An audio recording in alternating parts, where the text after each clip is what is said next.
Hello everyone and welcome to my CPI 101 Tech Talk 2. My name is Lincoln and today's topic is wireless energy transfer technologies. So what is it and how does it work? The basics of energy transferring is basically the transferring of power from one source to another without the use of our everyday cables and wires.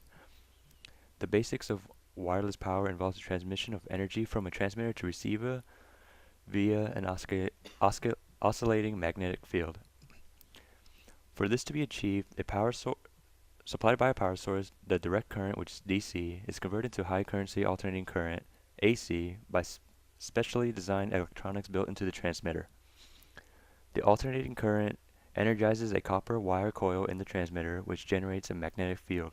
Once a second coil is placed within the proximity, the field can be used. The field induces an alternating current in the receiving coil. Electronics in the receiving device then converts the AC back into DC, which becomes usable power. Interesting facts and benefits. The ability to transfer energy wirelessly has been around for over 100 years. The first demonstration was done by Nikola Tesla back in the 1980s. However, it did not pique anyone's interest at that time, and only recently, within the past decade, with the current technology that we have, was when it peaked. The overall efficiency of a wireless power system is the most important factor in determining its performance. For example, the coil configuration and design all play a part in how efficient the energy is transferred. A bad design will lead to a less efficient system, which will generate more emissions and result in less power getting through the receiver device. Benefits of wireless energy transfer. 1. It is a greater convenience.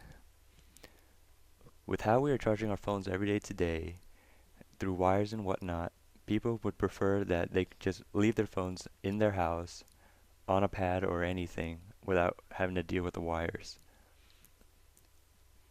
Second, it reduces costs. Physical wires and physical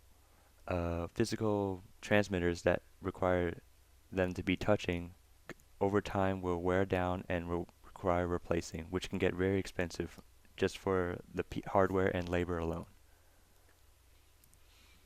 Lastly, it delivers reliable power in critical conditions.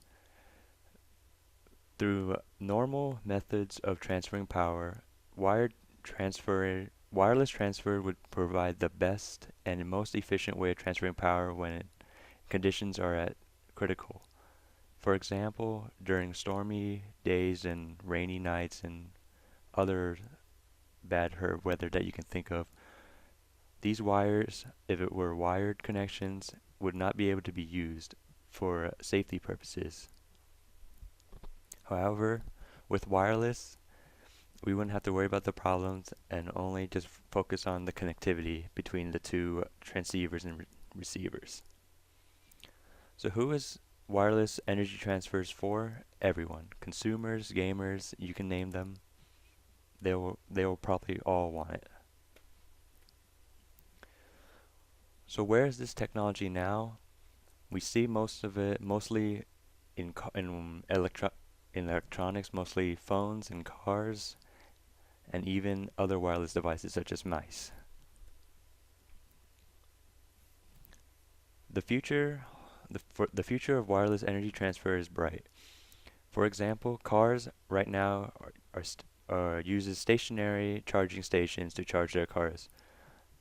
But with the up and coming technologies, they can use that technology to implement the charging devices throughout the roads that they drive on.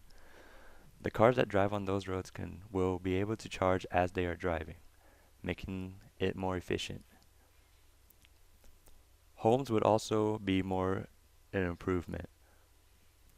For example, right now, majority of our electronics are powered through all sorts of wiring, connected to a power box located outside our homes. But with this wireless technology, we can power our entire house without the use of one single wire. Here's my works cited, and with this brings a conclusion to my presentation. Thank you.